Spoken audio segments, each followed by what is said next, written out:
Salam meni hormatly adamlar. Garaşdyk baky bir tarap ýurdumyzdaky täzelikler hemem habarlar bilen tanıştyrýan Watan habarlar gepleşigimize başlaýas. Şoň hormatly prezidentimiz Gurbanuly Berdimuhammedow sany ulgamar kıly ministrler kabinetiniň nowatdaky mejlisine geçirdi. Onu döwlet durmuşynyň iler tutulýan meselelerine hemem taýýarlanan resmi namalaryň taslamalaryna garaldy.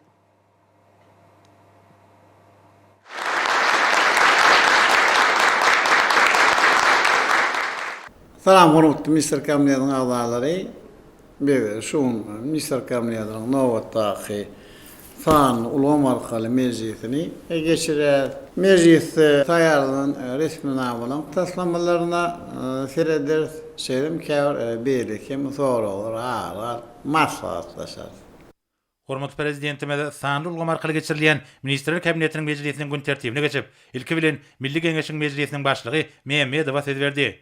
Mehmedowa halkyň arkadaky zamany ýylyna amala aşyrýan giňerimli durmuşyk iqtisady özgertmeleriň hukuk bunyadyny kämilleşdirmek, mejlisiň deputatlarynyň öňünde goýulan maksatnamalaryň wezipeleri durmuşa geçirmek hemde milli kanunçylygy döwrüň talabyna we halkara hukugynyň amumy karar edilen kadrlaryna gybap getirmek maksady bilen alınıp barýan işler barada maglumat berdi.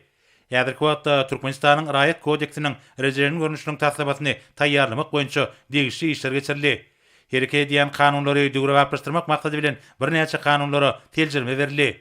Mejlisiň deputatlary ýerlerde duguşyklary, wagdy işlerini geçirýärler. Soňra hormatly prezidentimiz Milli Geňeşiň halk maslahatynyň başlygynyň ornatary Babaýew söz berdi. Babaýew kanunçylyk bunyady kämilleşdirmek, ýurdumyzda alınıp barýan özgertmeleri wagt etmek boýunça geçirilýän işler barada maglumat berdi.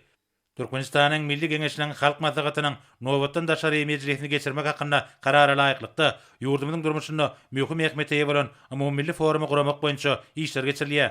Hukuk esaslary ýurdumyzda amala aşyrylýan durmuşyk iqtisady we demokratik özgertmeleri pugtlandyrmak hemde ösdürmek maksady bilen hereke edilen hukuk namalaryna üýtgetmeler we goşmaçylary girilmek bilen baglanşykly täze kanun taslamalaryny taýýarlamak dowam edýär.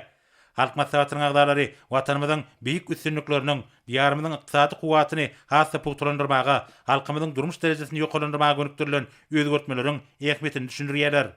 Hormatly prezidentime de döwlet durmuş iqtisady maksatnamalaryny mundan meýlekde üstünlikli durmuşa geçirmekde Milli Geňeşiň alyp barýan kanunçylyk işiniň möhümdigini bellädi. Şunun bilen baglykda milli liderimiz amumy karar edilen halkara hukuk resmi namalaryny içgin teljermegiň döwlet ýatyryň ileri tutulýan ugurlary bilen bir hatarda milli kanunçylyk tejribesinde olary nazara almagyň zerurdygyny aýtdy. Döwlet başlary kanun çykaryjylyk ulgamyna tejribe alşmaga, Türkmenistanyň demokratik hukuk döwleti hökümine ösüş ýoluna toplan taryhy tejribesi hemde bir karar döwletimiziň bagtyarlyk döwrüne gadanan üstünlikleri bilen halkara jemgyýetçiligini giňden tanıştyrmaga ýardam berýän halkara hyzmatdaşlygyny we parlamentary gatnaşyklary mundan meýlekde işçileşdirmegiň möhümdigini bellädi. Döwlet başlary halk maslahatynyň nowatdan daşary mejlisine görülen taýýarlyk işlerini öňe çekip, bu möhüm çäreni hereke edilen milli kanunçylyga laýyklykda ýokary guramaçyk derejesine geçirmegiň ähli meselelerini bir gödäwçilikde taklamagy tapşyrdy. Soňra ministrler kabinetiniň başlygynyň ornatary Berdimuhammedow Türkmenistanyň Milli Geňeşiniň halk maslahatynyň nowatdan daşary mejlisine taýýarlyk görmek hemde 2021-nji ýylyň jemlerini jemlemek bilen bagly işler barada hatabat berdi. Vice-premieriň hatabat berşi ýaly döwlet başlarynyň tapşyryklaryna laýyklykda ýurdumyzy geljekki 30 ýylyň dowamyna ösdürmek maksatnamasynyň taslamasyny işläp taýýarlamak boýunça işler alınıp barýar. Şu maksat bilen ministerlikler, buýdaklaryň durmuş idaralary, Aşgabat şäheriniň we vilayatlariň häkimlikleri bilen görkezleri hemde çaklanýan maglumatlary taýýarlamak boýunça degişli işler utgoşukly alınıp barýar. Şeýleken vice-premier buýdaklaryň 2021-nji ýyl üçin öýrümçilik görkezleriniň ýerine getirişine hemde olaryň mali ykdysady ýagdaýyna teljerme bermek boýunça alınıp barýan işler barada hatabat berdi. Şonuň bilen birlikde ýurdumyzy 2022-nji ýylda durmuş ykdysaty aýdan ösdürmek maksatnamasy işlenip didildi. Onda milli ykdysadyň puwdaklaryny hemde sebitleri toplumlaryň ösdürmek, ýylatyň durmuş ýaşaýyş derejesini ýokalandyrmak hemde halkyň arkadaky zamany ýylyna durmuş ugurly siýasaty durmuşa geçirmek bilen baglanşykly şeýerler gödüňe ötürdi. Hormatly prezidentime de hatabat dinläp, Türkmenistany geljek 30 ýyllyk döwürde ösdürmegiň maksatnamasyny işläp taýýarlamaga jogapkärlik çemleşmegiň wajypdygyny bellädi. Resmi namada garaşda baky bir tarap ýurdumyzy täze taryhy ýa-da fiýasy, ykdysady, durmuş hemde medeni ugurlarda ösdürmegi üpçün etmäge gönükdirilen ileri tutulýan wezipeler kesitlenmelidir. Şunun bilen baglanykda hormatly prezidentimiz, vice-premieri bu işi degişli dizimler bilen utgoşukly alyp barmak, şonuň ýalda halk maslahatynyň nowatdan daşary mejlisini ýokary guramaçyk derejesinde geçirmek üçin äkli wirus çäreleri görmegi taşyrdy. Soňra Ministrler Kabinetiniň başlygynyň ornatary Abdurrahmanow ýalňyş energetika toplamyndaky işleriň ýagdaýy, ýurdumyzyň neft gaz senagatyny 2030-njy ýyla çeninde üçin ösdürmek maksatnamasynyň durmuşa geçirilişiniň başı barada hasabat berdi. Şu ýylla Türkmenistanyň içerki sarpejlerine neft öňümlerini paýlamagyň möçürlerine gaýtadan seredildi. Şunun bilen baglykda vice-premier Türkmenistanyň içerki sarpejler üçin 2022-nji ýylda neft öňümleriniň möçürlerini tasdiklamak hakyndaky kararyny taslamasyny hormatly prezidentimizden garamagyna götürildi.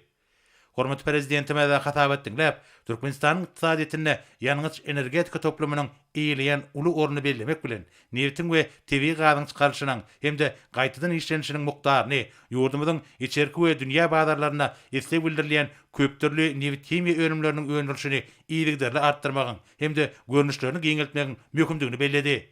Milli lidermede puğdağı häzirki zamanyň serişli tygyşetleýiji tehnologiýalaryny ornaşdyrmak boýunça işleriň depkinlerini ýokarlandyrmaga, energetika puğdagynyň kärhanalarynyň eksport kuwatyny puğturlandyrmaga gönükdirilen iri düzümleýin taslamalaryň durmuşa geçirişiniň başyny hemişe gödügçilikde saklamagy taşyrdy. Hormatly prezidentime de Türkmenistanyň içerki sarpejler üçin 2022-nji ýylda neft öňümleriniň möçürlerini tasdiklamak hakynda karara gol çekip, ony Sany Ulgam arkaly vice-premieri berdi. Döwlet başçylygynda resmi namanyň düzgünleriniň degişli derejede berja edilmegini üpçün etmegi taşyrdy. Soňra Ministrler Kabinetiniň başlygynyň ornatary Urad Gelliýew obagçylygyna amala aşyrylýan özgertmeleriň alınıp barlyşy hemde tebitlerde möhümleýin meýdan işleriniň ýerine getirişi barada hatabat berdi. Şu günleri buğday eklen meydanlarda gök maysalara agriten kadra laýyklykda iýdek etmek, ogaça we beýleki obagçylyk ekinler üçin bölünip berilen meydanlarda ýazgy ekiş mövsümine taýýarlyk görmek işleri amala aşyrylýar. Şeýle hem ýurdumyzda buğday hemde ogaça ösürip ýetişdirmek üçin teň hyzmatlaryň, mineral dökünleriň we himiki terişleriň ýeňillikli bahalardan berilmegi, öňüm öňürjiler bilen tapşyrylýan işler üçin hasaplaşyklaryň geçirişi barada hasabat berildi. Şunun bilen baglykda vice-premier döwlet başçylygyndan garamagyna Türkmenistanyň obagçylyk we daş gorşaw goramak ministrliginiň maksatlaryň ýürüýte hasabyndan çykdyjlar tölemek hakyndaky çözgüdüň taslamasyny ýetirledi. Hormatly prezidentime de hatabat dinläp, buğdaýyň, gowaçanyň we beýleki obagçylyk ekinleriniň hasyllygyny ýokarlandyrmak, ekrançyk meýdanlarynyň meliorativ ýagdaýyny hemde suw bilen üçinçiligini gowlandyrmak meselelerini öňe çekdi. Döwlet başçylygymyz milli ykdysadyetimiziň adyk önümçiligini hemme taraplardan puğturlandyrmagyň, ýylatyň özümizde öndürilýän ýokary hilli adyk önümlerine bolan isleglerini kanagatlandyrmagyň wajypdygyny belledi. Şeýle hem obagçylyk önümçiliginiň netijeligini ýokarlandyrmagyň möhüm şerti höküminde ekrançylar üçin jogapkärli ýazgy ekiş mövsümine ýokary derejede hemde toplumlaryň taýýarlyk görmek tapşyryldy. Hormatly prezidentime de obagçylygyna hojalygy ýöretmegiň öňde bar tejribelerini ornaşdyrmak, telekeçilik başlangyçlaryny hemme taraplardan gollamak babatda vice-premieri birnäçe anyk tapşyryklar berdi. Döwlet başçylygymyz Hödüreniň resmi nama gol çekip, ony Sany Ulgam arkaly vice-premieri berdi. Hemde bu ugurda degişli tapşyryklar berdi. Soňra Ministrler Kabinetiniň başlygynyň ornatary Perçekow ýurdumyzyň himýa kärhanalarynyň öňümçi kuwatyny artdyrmak boýunça görülýän şäherler barada hasabat berdi. Ýurdumyzy senagatlaşdyrmak boýunça strategiýanyň amala aşyrylmagy netijesinde innovasiýon tehnologiýalar bilen üpsün edilen kuwatly döwrewap zawodlar gurulýar, müňlerçe täze iş orunlary düredilýär.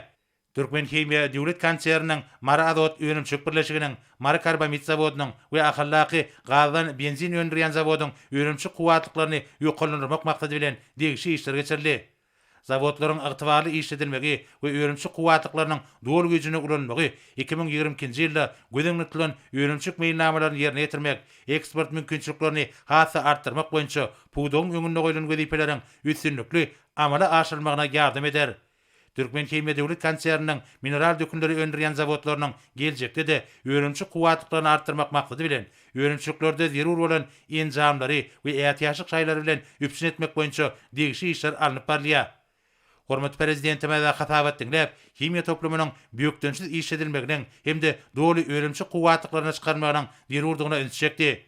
Döwlet başçylygymyz içerki hemde daşarky bazarlarda uly istek bildirilýän ýokary hilli himiýa önümleriniň öndürilýän mukdaryny ýetirderli artdyrmagyň wajypdygyny aýdyp, bu ýurda alınıp barýan işlere dowam etmek babatda vice-premieri birnäçe anyk tapşyryklar berdi. Soňra Ministrler Kabinetiniň başlygynyň ornatary Gylyjew töwda toplumyny durmuş iqtisadi strategiýany durmuşa geçirmek, dokma pudugyny hemde telekeçilik ulgamyny kesgitlenilen möhüm wezipeler çözmek boýunça ýerine ýetirilýän işler barada hatabat berdi.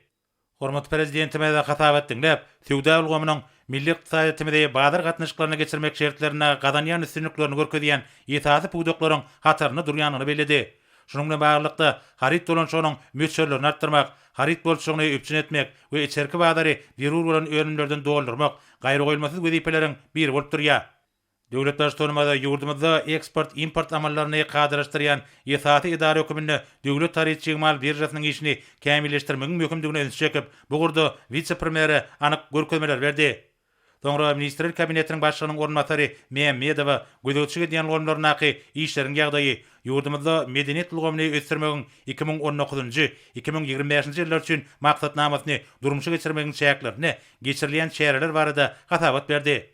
Halkyň arkadagy zamanaty ýylyna geçirilýän dürli duguşlyklar, maslahatlar, beýatçyklar we sergiler, wagt netigat işleri milli sinamamyzyň şanly wakalaryna hemde senelerine bagşlanýan şäherleriň maksatnamasynyň ödeni dirýär. Hormat prezidentime de hatabat dinläp, almy teň kösüşün gazananlaryny hemde döwrüň taryhyny nazara almak bilen medeniýet ulgamynyň idaralarynyň we köpçülikliň habar beriş işleriniň işini kämilleşdirmek boýunça ýygyderli şäherleriň görülmelidigine üns çekdi. Döwlet başçylygynda bir ulgamyň soňky ýyllarda döredilen maddi enjamlaryň binýadyny netijeli ulanmak, dörejilik ulgamynyň hünärmenleriniň hünär derejesini ýokallandyrmak meselelerini aýratyn üns bermek babatda degişli görkezmeler berdi. Hormat prezidentimiz meýilleşdirilen ähli şäherleriň ýokary guramaçyk derejesinde gurulmagynyň zerurdygyny üns çekdi. Şeýlekem döwlet başçylygymyz halkymyzyň medeni ruhy mirasyny giňden wagt etmek, ýurdumyzyň garaşdyrlygynyň ykdysady esaslaryny puturlandyrmagy, Türkmenistanlaryň awadançylygyny artdyrmagy gönükdirilen strategik döwlet maksatnamalarynyň many mazmunyny we ähmiýetini açyp görkezmek boýunça işleri işleňleşdirmegi tapşyrdy. Soňra Ministrler Kabinetiniň başlygynyň ornatary Toýlaýew sport we ýaşlar teatrlygymyny alınıp balýan işler, hyzysana watanymyzyň bu ýylgymda gadanýan üstünliklerini dünýäde giňden wagt etmek, türgenleriň sportyň dürli görnüşlerine gadanýan uly üstünliklerini hassa artdyrmak, bu ýurda döredilýän şertleri mundan meýlekde giňeltmek babatda görülýän şäherler barada hatabat berdi. Vice-premier kagızda neşedilýän köpçülikliň habar beriş işlerini elektron görnüşe hemde tanly ulgama geçirmek, Türkmenistanyň internetiň habarlar täzelikler ulgamyna gatnaşmagyny giňeltmek, saytlar we beýleki web serişleri döretmek, gadet jurnallaryň işlerini döwre barplaşdyrmak maksady bilen sport we ýaşlar teatry boýunça habarlar merkezini döretmek boýunça alınıp balýan işler barada hem hatabat berdi. Hormat prezidentime de hatabat dinläp, milli ykdysadymyzyň ähli puduklaryny tanylaşdyrmak boýunça geçirilýän işleriň ýürän möhümdigini belledi. Hemde teatrçyl tehnologiýalaryň işin gornuşdyrylmagynyň möhüm wezipeleri üstünlikli çözmek bilen birlikde garaşsyz watanymyzyň beýik gadanlaryny dünýäde giňden beýan etmäge de gönüden-göni ýardym berýäni belledi. Döwlet başçylygymyz sport we ýaşlar teatry boýunça habarlar merkezini döretmek orna alınıp balýan işleri dowam etmek babatda vice-premieri bir näçe görkezmeler berdi. Şeýlekem hormat prezidentimiz durmuş tesgalaryny, hyzysana lukmançylyk we hyzmat ediş edaralaryny bildirilýän talaplara laýyklykda hemde arasaçylyk kadrlarynyň putu berja edilmegi arkaly ýerleşdirmek boýunça degişli çäreler görmek babatda anyk taşyklar berdi. Hormat prezidentimiz alınıp barýan durmuş ogurly siýasatymyzyň baş ýörelgesiniň ilkinji nowbatda adamlar we olaryň awadançylygy barada galadadan awaratdygyny belläp, bu ýurda degişli dizimler, şol sanda häkimlikler bilen utgaşykly işleri ýola goýmagyň zerurdygyna üns çekdi. Soňra Ministrler Kabinetiniň başlygynyň ornatary Daşary işler ministri Meredow Türkmenistanyň vodorod energiýasy boýunça halkara hyzmatdaşlygyny ösdürmek babatda alınıp barýan işler barada hatabat berdi. Şunun bilen baglanykda garaşsyz hemişilik bir tarap Türkmenistanyň daşar teatratynyň ileri turýan ogurlarynyň biriniň energetika diplomatiýasy bilen baglanşyklygy bellenildi. Ýurdumyz energiýa serişleriniň baý gorlaryna eýe bolmak bilen hormatly prezidentimiziň başçylygyny energetika ulgamyny halkara hyzmatdaşlygyny ösdürmäge sallamly goşunt goşýar we bu gurda möhüm başlangyçlary ýygyderli öňe sürýär. Döwlet başçylygymyzyň durmuşa geçirýän energetika diplomatiýasy awraýly halkara guramalarnyň derejesinde giň gollawy eýe bolýar. Bu babatda 2008-nji we 2013-nji ýyllarda Türkmenistanyň başlangyjy bilen Birleşen Milletler Guramasynyň baş assambleýasy tarapyndan degişli kararnamalaryň bir agzdan kabul edilmegi munyň aýdyň subutnamasy bolup durýar. Döwlet başlarymyzyň Birleşen Milletler Guramasynyň baş assambleýasynyň 76-njy mejlisinde öňe süren pes uglerotly energiýany ösürmek boýunça strategiýany hemde vodorod energetikasyny ösürmek üçin halkara ýol kartasyny düzmek baradaky teklipleri energetika hukukçylaryny öpçün etmekde üren ähmetlidir. Soňky ýyllarda dünýäde pes uglerotly energiýa we vodorod ýangyzyna geçmek bilen bagly işleriň güýçlenmegi netijesinde geljekde energiýa serişlerine bolan islegiň guruluşynyň üýtgemegine getirer diýip garaşylýar. Şonuň bilen baglyqda hormat prezidentimiziň energetika gowamynda öňe sürýän halkara başlangyçlarynyň ugralanyp Türkmenistanyň vodorod energiýasy babatda halkara hyzmatdaşlygyny ösürmek boýunça 2022-2023 ýyllar üçin ýol kartasynyň taslamasy işlenip edildi. Resmi nama vodorod energiýasy boýunça halkara hyzmatdaşlygyny ýola goýmak we pugturandyrmak hemde ýokary derejeli hünärmenler bilen üpçün edilen döwrewap tehnologiýalaryň esasyny işleýän we eksporty gönükdirilen milli vodorod energetika puwdagyny döretmek bilen bagly giň strategik maksatlary we çäreler toplamyny ölçün alýar. Ýogurda netijeli gatnaşyklary mundan meýlekde giňeltmek babatda döwlet başlygymynyň garamagyna ýol kartasynyň taslamasy hemde onu beýan edilen teklipleriň bir näçe ödürlenildi. Kyrgyzstanda munyň özi energiýanyň gaýtadan dikedilýän çeşmesi boýunça halkara agentligi, halkara energetika agentligi, halkara energetika hartyasy, atom energiýasy boýunça halkara agentligi we beýleki halkara guramalar bilen geljekde de hyzmatdaşlygy netijeli dowam etmek. Bu işleriň çäklerini energiýanyň gaýtadan dikedilýän çeşmesi boýunça halkara agentliginiň Türkmenistanda vodorod energiýasy boýunça merkeziniň açylmagynyň mümkinçiliklerini öwrenmek teklibi bilen baglanyşlydyr. Türkmenistanyň vodorod energiýasy boýunça halkara hyzmatdaşlygynyň syýasy hukuk esaslaryny mundan meýlekde kämilleşdirmek bilen bagly işleri durumça geçirmek, Kyrgyzstanda Türkmenistanyň vodorod energetikasyny ösürmek boýunça milli strategiýasyny işläp taýýarlamak hemde bu işe halkara bilermenlerini çekmek teklip edilýär.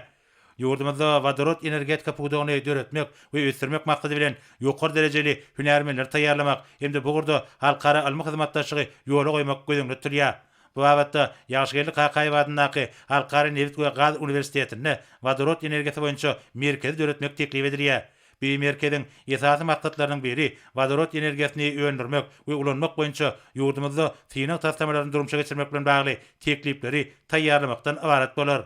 Energiýa serişleriniň bu görnüşini öňdürmek, taklamak we onu daşamak üçin degişli düzümleriň döredilmegi hemde oňa uly meçherde maýy goýumlarynyň çekilmegi bilen bagly işleri geçirmek zerur bolup durýar. Şu maksat bilen Türkmenistanda vodorod energetika puwdagyny ösürmek boýunça puwdagary iş toparyny döretmek teklip edilýär.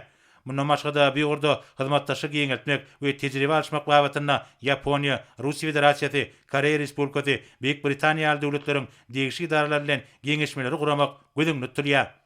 Hormat prezidentime de hatap etdiňler we hödürlüğünün teklipleri umuman makullap, Türkmenistanyň oňun beýtaraplyk we açyk gaplar ýörelgelerine esaslanýan daşar siýasaty amala aşyrmak arkaly daşar ýurtly hyzmatdaşlar bilen netijeli gatnaşyklary, şol sanyna energetika gowamyna hyzmatdaşlygy mundan meýlekde ösürmäge çalşýanyny bellädi. Alternativ energetika bu gurda milli strategiýany durumça geçirmegiň ileri tulýan ugurlarynyň hataryny kesgitlenildi. Ýurdumyzda çeşmelerden netijeli olmak boýunça ýöňdebaş tehnologiýalar çekmäge we ornaşdyrmaga uly üns berilýär. Ýazyrky döwrüň ýagdaýlary bilen baglykda geljegiň ýangyçy hökümine vodorod şol çeşmeleriň biri bolup durýar. Ekologiýa we howanyň üýtgemegi bilen bagly ählimum meseleler babatynda vodorody öňdürmek we ony ulanmagyň mümkinçiliklerini öwrenmek aýratyn möhümdir. Bu ýolgamda ýurdumyz işiň orna gelýär. Ýurdumyzyň umuma we danşygyň wezişiň beýikliklerine laýyk gelýän anyk başlangyçlary munyň aýdyň sowutnamasydyr. Vodorod energiýasy barada aýdylanyp bolsa, ýokary ulanyş, tehnologiýa we ekologiýa häsiýetnamalary onuň artykmaçlyklarydyr diýip döwlet başlygy bellädi. Munyň özi alma barlyklaryň barşyna tasdiklandy. Bu energiýa serişdesini senagatda hemde binalary ýylatmak üçin netijeli ulanmak bolar.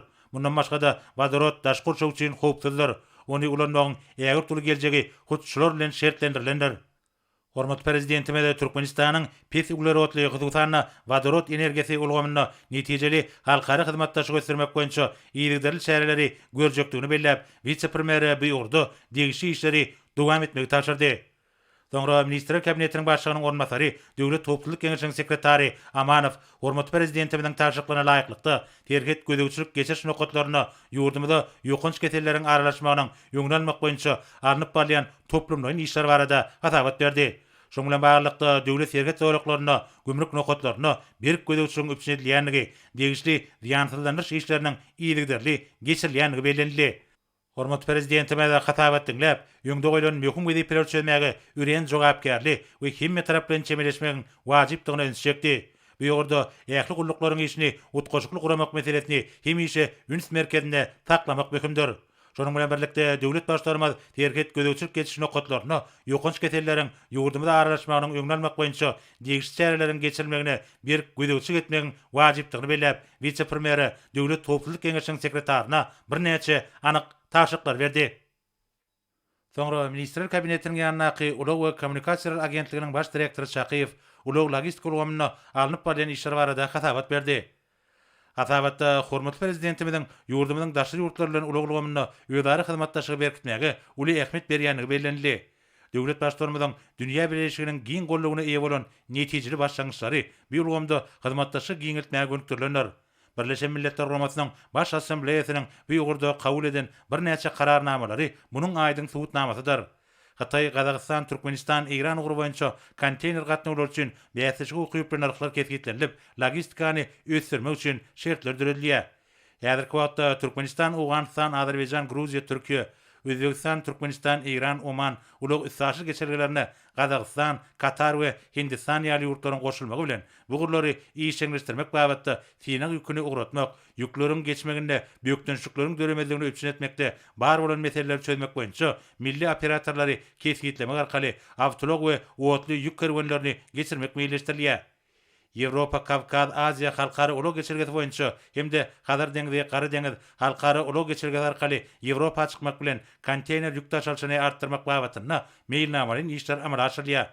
Logistika wekilleriniň işini ýola goýmaga, daşarky bazarlary öwrenmäge, ýurdumyzyň ulug logistika mümkinçiliklerini wagt etmäge hemde iri ulug kompaniýalaryny çekmäge aýratyn ünserliýär.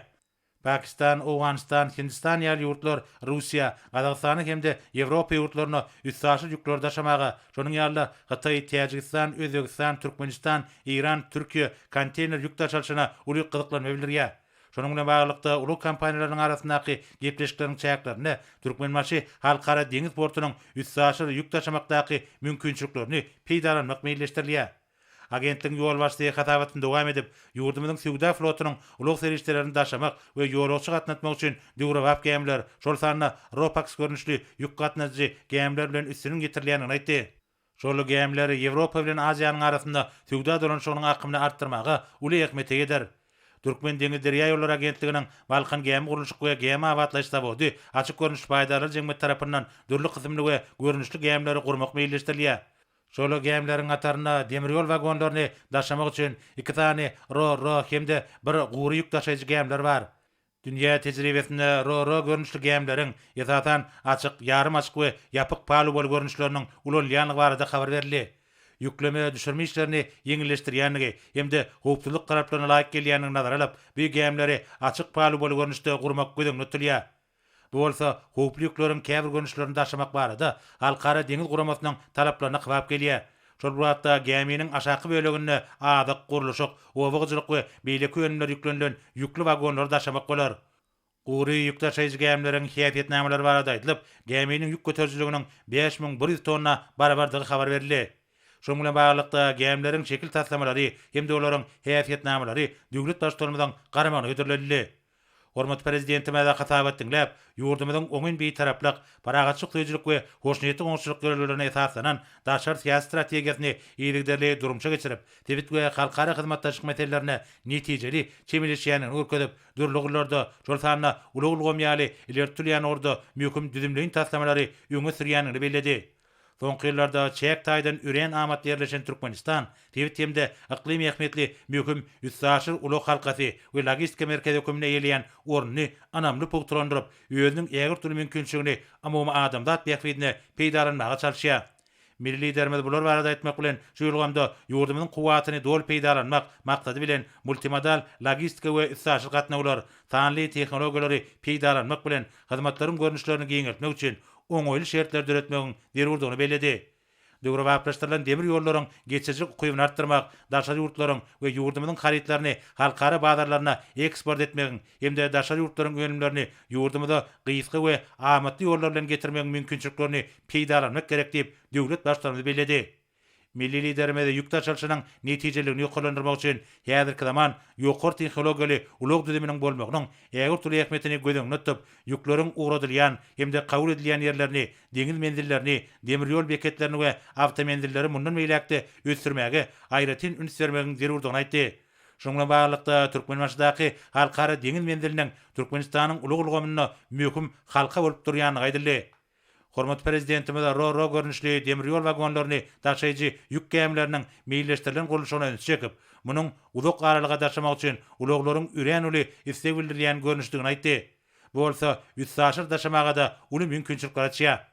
Şoňla baglanykda hormat prezidentimiz Balkan gemi gurulşyk we gemi awatlaş zawody açyk görnüşli paýdaly jemgyýetiniň ýurdumyzyň gemi gurulşygyny ösdürmek üçin binýat bolup durýanyny belläp, bu ýurda şol sanyna degişli işgärleri, işine ussat hünärmenler taýýarlamakda, mundan meýlekde ähli tagallar etmek babatda görkezmeler berdi.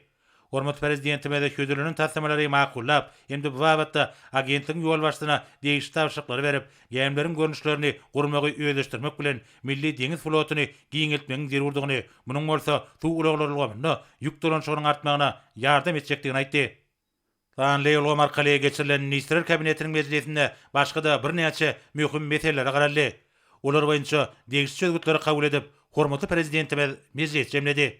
Hormatly minister kabinetiniň agzalary, biz minister kabinetiniň gün tertibine giýilen horun ählini aralap maslahatlaşdyk. Onu şunun bilen biz minister kabinetiniň sanly ulgam arkaly mejlisinde geçirip oturýar. Men esasen ýerinde bir jan sağlygyny rowaşlyk bir karar atamın mundan belekde gülläbi sorumna alıp baran işin ol üstünlükleri arzu edýär. Sağ ol.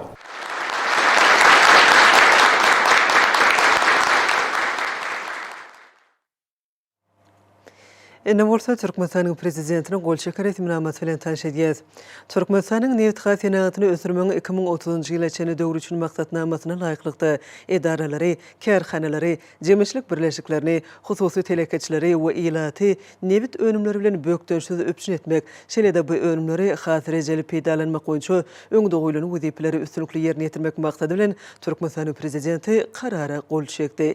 Resminama laýyklykda Türkmenistanyň içerki sarpejleri üçin 2022-nji ýylda neft önümleriniň möçörleri, şol sanly awto benzin, dizel ýanyjy, gemi ýanyjy we aýwa kerosin boýunça möçöri tasdiklanyldy.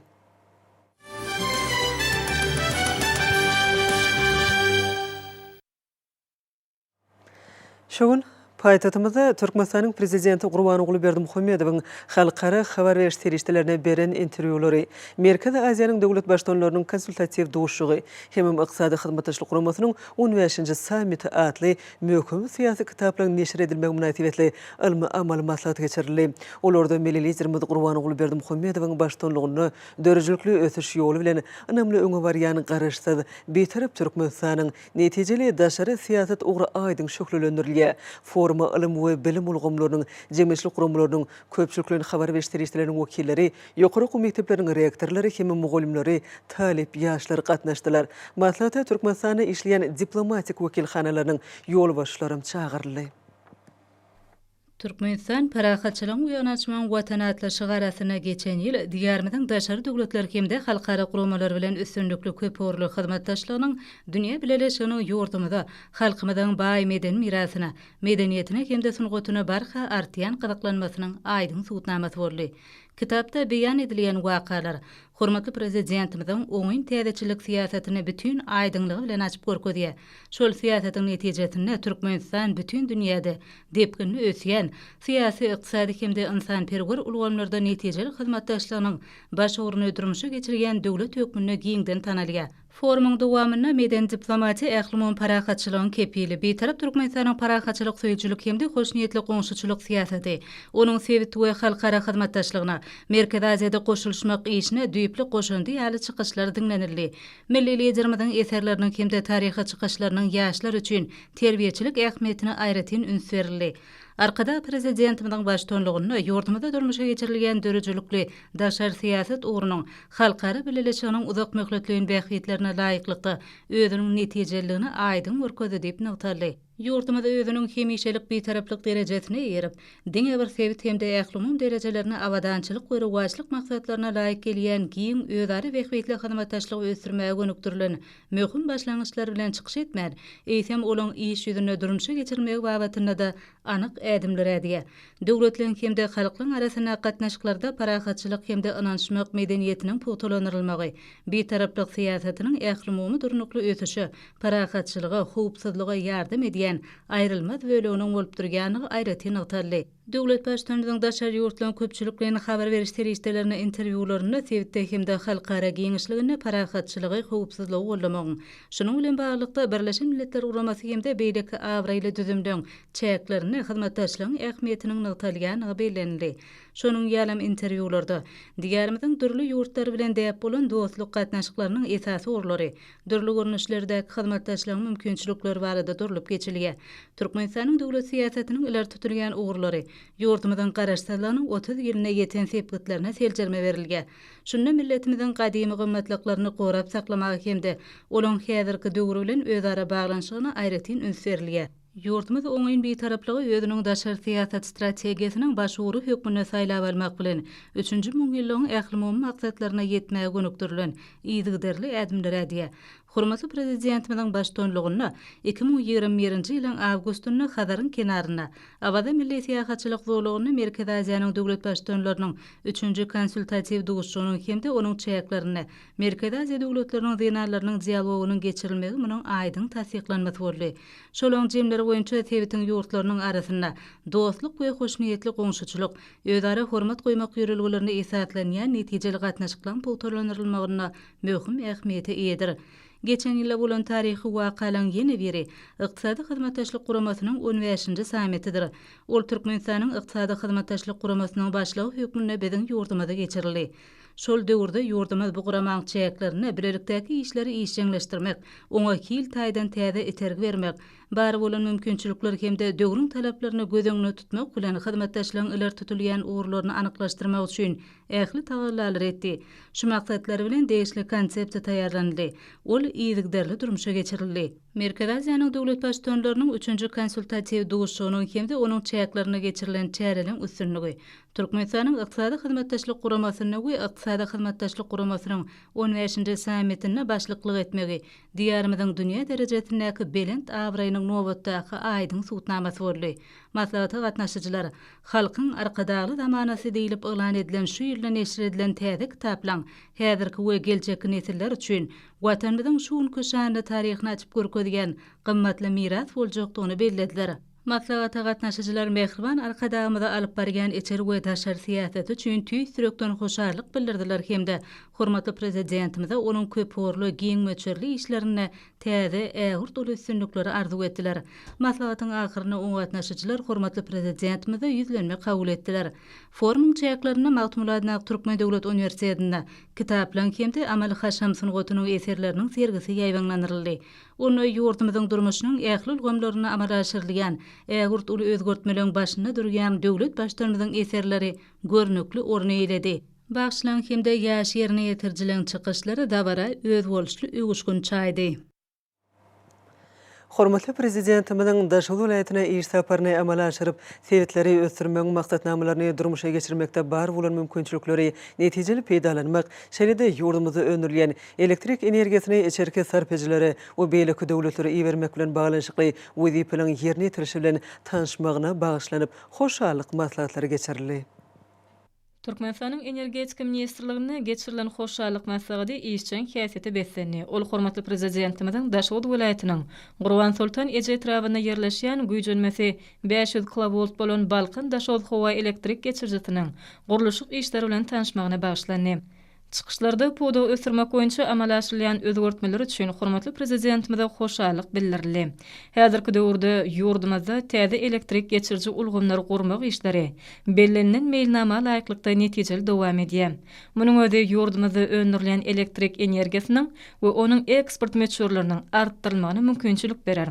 Şoň bilen baglykda hormatly prezidentimiziň ýygyderli tagalasy netijesinde ýurdumyzyň energetika ulgamynyň puwduklyň düzümleriniň maddi enjamlaryň binýadyny puwtalandyrmak, önümçüligi täze tehnologiýalary, häzirki zaman ilminiň gadananlaryny ornaşdyrmak meselelerine aýratyn ünsürlýär. Milli liderimiziň bu uğurda öňe sürýän asyrly başlangyçlary anyk işlerde we giň möçürli guruluşlarda öz aýdyň beýany tapýar.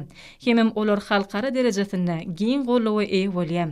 Türkmenistan energetika ulgamyny sewet we halkara ähmiýetli ýertasamalar durmuşa geçirmek bilen daşky urşaw goramak meselesini ören jogapkärlik çemeleşýändigini görkezýär. Bu ulgamda ekologiýa taýdan arasa innowasion tehnologiýalar, iň täze ilmi texniki işläp taýýarlamalar iş üçin ornaşdyrylýar. Maksady gatnaşyjylar işlemäge döredilen şertler üçin hormatly prezidentimize hoşallyk bildirdiler. Hormatly prezidentimiziň Daşowut welaýatyna iş saparyna bolup, energetika senatynyň işgärleri bilen tanışmagyna, guruljak energiýa ulgamy bilen tanışmagy münasip etdi. Türkmenistanyň Döwlet Energetika Institutyna da hoşallyk maksady geçirildi. Halkyň arka dagly zamanasy ýylmyzyň ilkinji günleri Daşowut welaýatynyň taryhyna aýratyn sahypa bolup ýazyldy. Hormatly prezidentimiziň welaýata amalaşyran iş saparynyň netijeleri welaýatda aýratyn ýokary ruhlançlyk ýagdaýyny döretdi. Daşowut welaýat häkimligine geçirilen hoşallyk maslahatyna bular barada giňişleýin gurrun edildi. Mehriban arkadagymyzyň şu gezeki iş saparym taryhy pursatlara baý boldy diýip maslahatda çykyp geplen adamlar bellediler. Milli liderimiziň Balkan Daşowut howa elektrik geçirjetining guruluş meydançasyna bu ýerde alınıp berilýän işler bilen giňişleýin tanışmagy ýurdumyzda eglan edilen döwlet adam üçindir diýen ýörelgäniň barhary başlanýanyny ýene-de bir gezek suwd etdi. Bu sapar mehriban arkadagymyzyň güneşli diýarymyzyň ähli kunjoklarynda deň derejede amal aşyrýan beýigi işleriň ýene-de bir gezek ýüze çykmasy boldy. Maslahaty çykyş edenler milli liderimiziň iş saparynyň her bir pursaty barada birini durup geçdiler. Şol pursatlaryň ählisem welaýatyň ilatynyň boýsunjyny artdyrdy. Şonuň üçin hem häzir welaýatyň ähli ýerlerine öz bolşly zähmet galkynşy emele geldi. Hoşallyk maslahatyna çykyş edenler welaýatyň önümçilik düzümlerine gadanylýan zähmet ýeňişleri barada da giňişlerini gurrun etdiler. Mehriban arkadagymyzyň iş saparynyň gadanylýan netijeleri öz bolşly badalga berjekdi hakynda maslahatda anyk misallar arkaly gurrun edildi. Hormatly prezidentimiziň görogly etranyň çägine ýerleşýän Eşewur Topary hojalyk jemgyýetiniň goşçuluk toplumynyň alyp barýan işleri bilen tanışmagy bu ýerde zähmet çekýänleň göwüllaryny galkandyrdy. Maslahatda hormatly prezidentimize ýüzlenme kabul edildi. Maslahatyň dowamyna welaýatyň medeniýet usuny teşkärleriniň çykyşlary guruldy.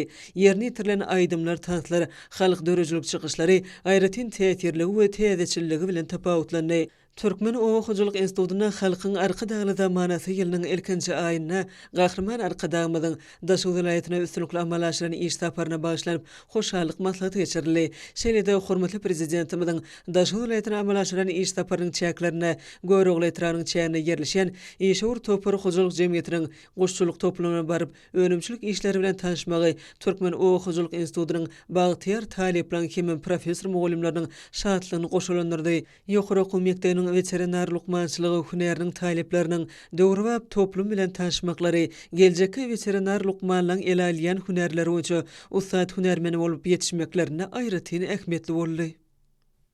Aşgabat şäher häkimligine arkada prezidentimiziň Aşgabat City ýeri ýaşaýyş toplumynyň guruluşyk taýlamasynyň durmuşa geçirilişiniň barşy bilen tanışmagyna bagyşlanan hoşallyk maslahaty geçirildi.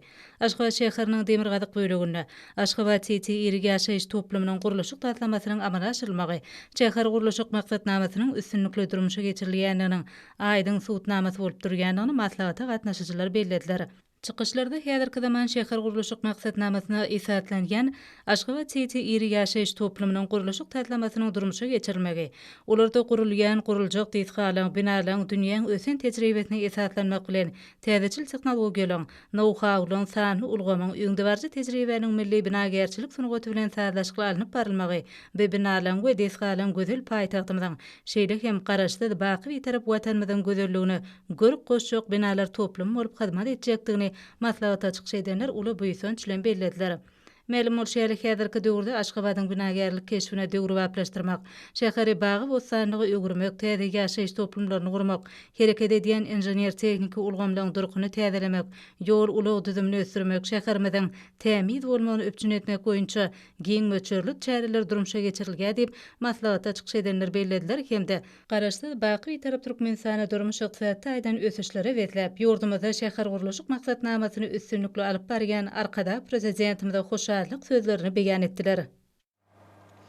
Ýurdumyzyň ähli vilayetlerine bolşy ýaly Aşgabat şäherinde de hormatly prezidentimiziň fevral aýynyň başyna halk maslahatynyň nowatdan daşary mejlisine geçirmek baradaky teklibi münasibetli maslahatlara giň germerilýär. Halk maslahatynyň nowatdan daşary mejlisine 30 ýylla ýurdumyzy ösdürmek maksatnamasyny seretmek we onu tasdiklamak, şeýle şu ýol üçin wezipeler kesitlemek bilen baglanşykly meseleleri serediler. Maslahatlarda bular barada bir näçe çykyşlar edildi. Paýtatymyzda 2010 etraplaryna hormatly prezidentimiziň fevral aýynyň başyna halk maslahatynyň nowatdan daşary mejlisini geçirmek boýunça teklip bermek münasibetli jemgyýetçilik guramalarynyň syýasy partiýalaryň guramoklaryna wagyz nesihat şähereleri geçirilýär.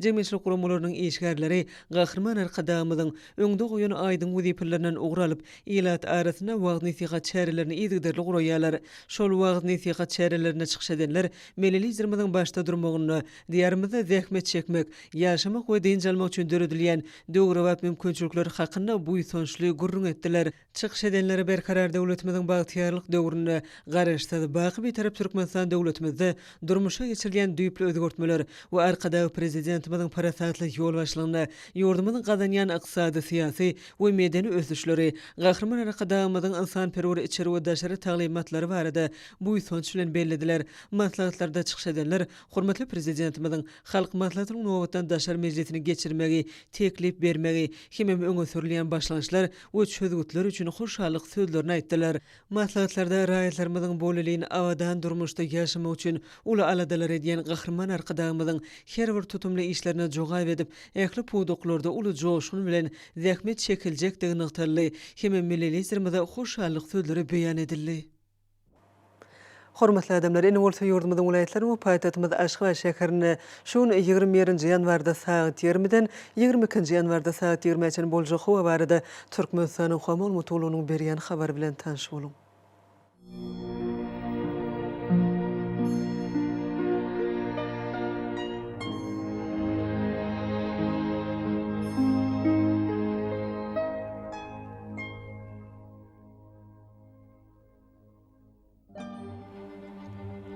Balkın vilayetini ötkep duran bulutly hawa bolup ömür bolmagy mümkin. Bunu ortadan telesekunda 9-14 metr etýän şemal öksür. Hawa gecesine 4 gradus sowukdan 1 gradus ötüşen mayl, gündüzüne 8-13 gradus mayl bolar.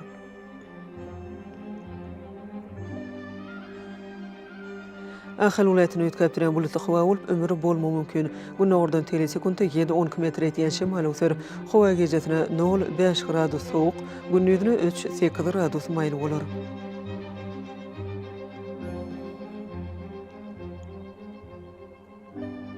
Mara vilayetinde ötkep duran bulutly hawa bolup ömür bolmagy mümkin. Bunu atardan telesekunda 9-14 metr etýän şemal öksür. Hawa gecesine 3 gradus sowukdan 2 gradus ötüşen mayl, gündüzüne 2-7 gradus mayl bolar.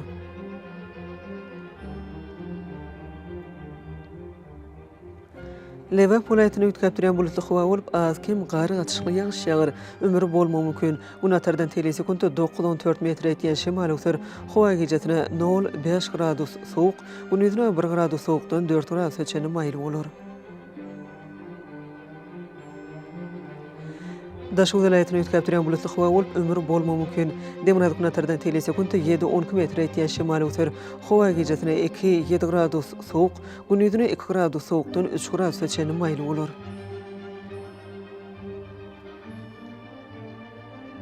Paýtatymyz Aşgabatda ötkep duran bulutly hawa bolup ýerden ömür bolmagy mümkin. Bunu ortadan telesekunda 7-10 metr etýän şemal öksür. Hawa gecesine 1-3 gradus sowuk, gündüzüne 3-5 gradus mayl bolar.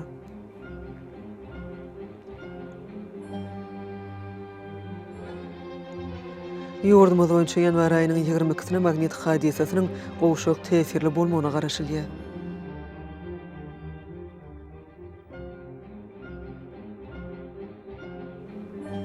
Edeýet watandaşlar gyş pasyny günüň dowamyny howanyň derejesiniň üýtgäp durýanyny nazar alyp pasylyň aýratynlyklaryna laýyklykda giyinmegi. Şeýle-de häzirki wagtda howada todan bölüjükleriniň hadadan 4 göterim artmagy we howanyň akymyň üýtgemegi bilen baglanşykly howa şertleriniň adamyň bedenine ýetirip biljek oňysy täsirlerini öňüne almak maksady bilen agyz burun örtügini ulanmaklygy maslahat berýär. Howpsuz bolan 2 metr araçagy berja etmek elleri arasa saklamak zerurdur. Mehriban ileşler bulary berk berja etseňiz ýylyn islenik paslyny öz saglygyňyzy gorap bilersiňiz. Mehriban adamlar şoň bilen watan habarlar gepleşigimiz jemleýäs. Berkarar döwletimiziň bagtyýarlyk döwrüne aty watanymyz Türkmenistan ähli babatlarda ösüşler betlenýär. Ähli ösüşlüň özenini bolsa halkyň bähidi bar. Çünki biziň ýurdumyzda döwlet adam üçindir. Hoş wagtyňyz.